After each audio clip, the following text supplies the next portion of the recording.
Mga ka-vloggers, welcome po sa akin channel. Sana'y magustuhan po ninyo yung video na ito.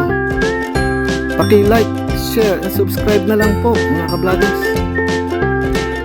Eto na naman po ang aking pinakabagong vlog. Hello mga ka-vloggers! Welcome po sa aking channel, ang Ferdy's Vlog. Mga ka-vloggers, medyo maiksing vlog lang to. Car aircon po to mga ka-vloggers. Gaya nga ng nasabi ko nung nakaraan, gagawa ulit ako ng mga vlogs na tungkol sa car aircon, yung tungkol sa mga comments ninyo. Napakarami na mga ka-vloggers nang napili ko. Kasi yung iba kasi nagawa ko na ng vlog noon. So, siyempre, hindi ko na masyadong uulitin. Pero meron pa rin naman, siyempre. Kasi medyo related, pero may pagkakaiba. Siyempre, pero ganun naman talaga yung sa aircon, di ba? Pero marami na. Siguro susunod-sunurin ko yun, mga ka-vloggers, para maubos. At makapili na naman ako ng mga bagong mga vlogs, mga problema ng mga ka-vlogger natin na humihingi ng kasagutan. Nagtatanong sila lagi kung paano, ganyan.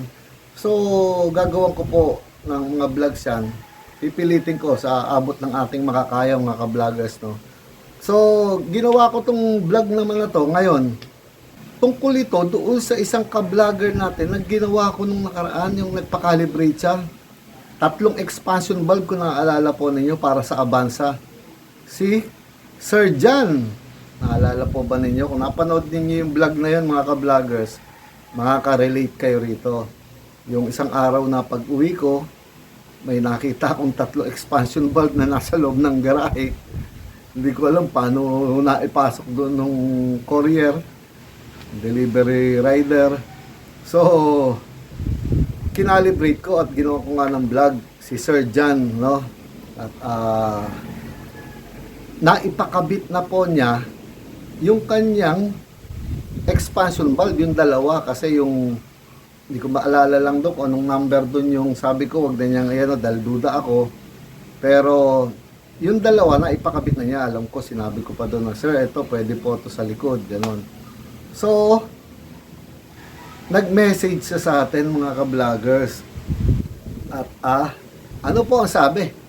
Kasi ang problema muna, sandali mga ka-vloggers, bago tinanggap o bago ko pinadala rito yon, matindi na yung problema nga ni sir eh. Parang naalala ko na tama ba ako, Sir John, yung sabi mo na nahihirapan nga yung anak niya dahil sa likod na kaupo, dahil laging walang lamig yung likod, at minsan kinalikot na raw niya yung harapan, inikot niya yung adjustment expansion valve, lumamig ka. So parang tama ba yung naalala ko doon, nagyayelo o ano, tapos yung likod ayaw talagang lumamig.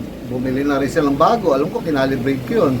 Ang problema ng Avanza nga niya, walang lamig lagi sa likod, no? Natatalo daw sa sikat ng araw, sa tanghalian tapat, at yung harapan ginalaw din niya dahil ayaw din niya lumamig. So, kung naaalala ninyo, kung napanood po ninyo yung vlog na yon, parang yung isang expansion valve, 7 na lang ang reading. Tapos, in-adjust ko, pwede pa yon. At yung isa, basta ginawa ko silang halos sa 18 eh. Sa ganun ang reading yun. At good news, naipakabit na niya mga ka-vloggers, no? So, gusto ko lang basahin sa inyo mga ka-vloggers kung ano po ang nangyari doon sa kanyang mga expansion valve mga ka-vloggers. Kung lumamig ba yung Avanza ni Sir John, no? So, ito mga ka-vloggers, nag-message siya ulit. Eto po, babasahin ko sa inyo. Sabayan nyo ako mga ka-vloggers, ha. Gaya ng dati. Dito sa gilid.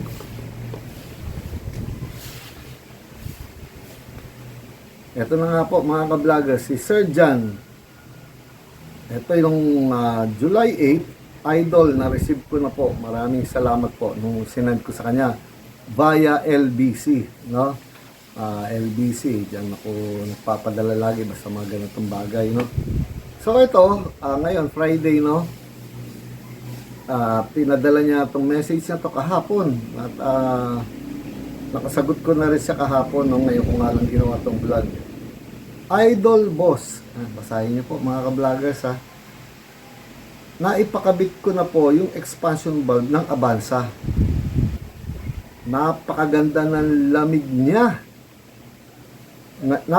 Napakaganda ng lamig niya ngayon. Kahit tanghali, malamig na siya. Galing, ha, mga ka-vloggers. Yun yung mga kinalibrate natin, ha. Maraming salamat po sa iyo. More power po sa iyo. God bless po. Galing, mga ka-vloggers, no?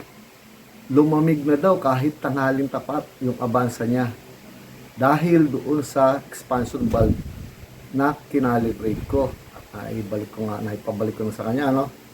Sumagot naman ako, salamat naman at natapos na po ang problem nyo. Ingat po. Mga ka-vloggers, ha?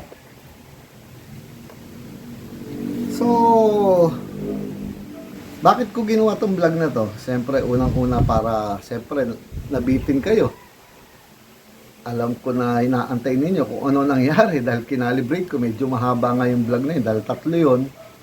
So, hindi ninyo alam kung ano nangyari. So, kahit ako, hindi ko man alam eh. July 8 pa yun. Ano na ba tayo ngayon? July 24. So, matagal-tagal na rin, ha? Mga ka-vloggers, halos sa mga 2 linggo, mga ka-vloggers. So, nakakatuwa. At nakatulong na naman tayo, mga ka-vloggers. Na-solve ang problema ni Sir John. Sir John, shout out sa iyo, ha. At bakit ko nga ba ginawa tong vlog na to? Kasi mga ka-vloggers, meron pang mga sunod na mga vlog sa mga comments sa akin. Hindi man comments, mga message sa akin. Lalo dito sa Ferdis Vlog na page ko sa Facebook, no? Na humihingi na ng tulong tungkol po sa pagpapakalibrate na expansion bulb, mga ka-vloggers. Si Puto.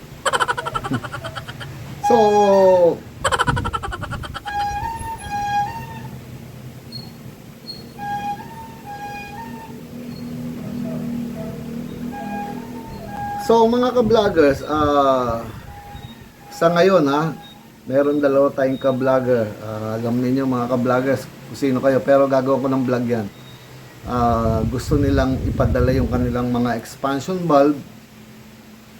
At hindi ko pa talaga nasasagot yung tungkol doon, mga ka-vloggers, no? Pero naaawa na ako sa kanila kasi ang laki na raw ng gastos nila. Ito, hindi ko na lang babanggitin yung mga pangalan nila, pero nangangamote na naman yung mga gumagawa. So, ang haba kasi, mga ka-vloggers, ha, napakahaba ng mga message. So, basta meron sa expansion bulb na gusto ipadala sa atin. Ayan yung isang ka-vlogger to, ha. Pang Everest yata to. Sige, gagawin ko ng vlog yan at ipapadala ko siguro dito yan, no? Everest to, meron siyang 2 lighter type at isang may capillary tube. At yung isa naman nating ka-vlogger din na namumroblema na rin sa kanya sasakyan, malaki na rin masyadong gastos niya. Sobra-sobra na. Ginawa na nga niya lahat ang magagawa, mga ka-vloggers, eh. Binalutan yung mga dapat balutan sa rear aircon naman ng kanyang Montero. Parang hindi yata lumalamig yung Montero niya. Pinakita lang niya rito yung evaporator na nakakalas pa ng kanyang Montero. Sir, kilala mo kung sino ka, no? So, itong mga to ay ngayong araw lang na to, nagre-reply ako sa kanila dahil inaalam ko yung mga nangyayari. At nakakatuwa din naman sa kanya, alam niya lahat, may dala pa siyang kiluhan. Pumunta siya doon sa shop, may dala-dala pa siyang kiluhan dahil alam niya yung mga sinasabi ko. So, nakakatuwa, mga ka-vloggers. Ang mga ka-vlogger natin, naiintindihan nila lahat yung masasabi. Kaya yung kiluhan na dala nyo, yan daw ikakarga sa kanya. Yan yung kiluhan, no? Yung parang timbangan. Tapos, pinipilit daw niya na ipalagay brand yung refrigerant. So, yan nga, bago. Ni-request daw niya yan. Kaya siguro, merong bago rito. Ayaw daw niya ipakabit yung recovered. Sir, alam mo kung sino ka. Pero sige, kukuha na natin ng oras yan. At gusto ko makita yung mga expansion valve ninyo. Etong isang to, yung may pang kilo Montero.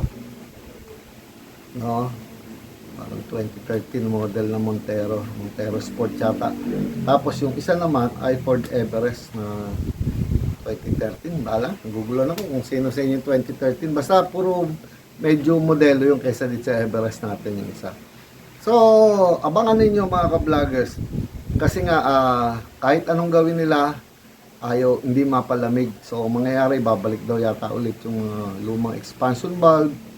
Tapos, kahit anong gawin, bumibili na ng bago, ayaw lumamig. So, napakahalaga talaga ng expansion valve calibration na yan mga ka-vloggers. Kasi nalalaman na kagad kung ano reading na expansion valve bago pa man ikabit. Gaya nga na lagi ko sinasabi, hindi malalaman kung ano ang performance ng nilagay kung hindi ikakabit lahat, paandarin. Siyempre, paano andarin kung nakatanggal yung mga wirings, paano ko inaalis yung dashboard, kakabit mo na yung dashboard. Tapos, pag hindi lumamig, tanggalin na naman ng dashboard, alisin na naman yung evaporator. Napakahirap. Kahit nga sigurado ako sa mga kasa, nahihirapan sa ganyang problema, yung mga technician dyan. Kasi, hindi nga alam ang reading ng valve kahit maikabit, hindi lalamig, so problema na naman. Napakahirap naman pag ibabalik mo yung refrigerant na inalis mo, marumi na yun. Dapat laging bago. So lugi na yung paggawa. So marami nangangamote sa ganyan. Pero once dumaan sa calibration, expansion valve calibrating machine ko, pagkabit mo sigurado ka na. Gaya nga itong si Sir John, na sirit na talaga yung mga technician. Alam ko, hindi ako nagkakamali, Marikina yun. So, sinabi ko lang at pinakita ko lang sa inyo mga ka-vloggers ang mga susunod kong gagawin vlog. Marami. Abangan po ninyo tungkol sa car aircon. Baka nga maya lang, mamimili na naman ako rito para magawa kong vlog para sa inyo. So, abangan ninyo mga ka-vloggers. Kapupulutan na naman ninyo to ng mga aral. Ano pa po bang sasabihin ko mga ka-vloggers? Eto na naman po ang pinakabagong edisyon ng aking vlog. Paalam mga ka-vloggers. Ingat po. Lalo na nandito sa Northern Luzon. Mag-ingat po tayo mga ka-vloggers.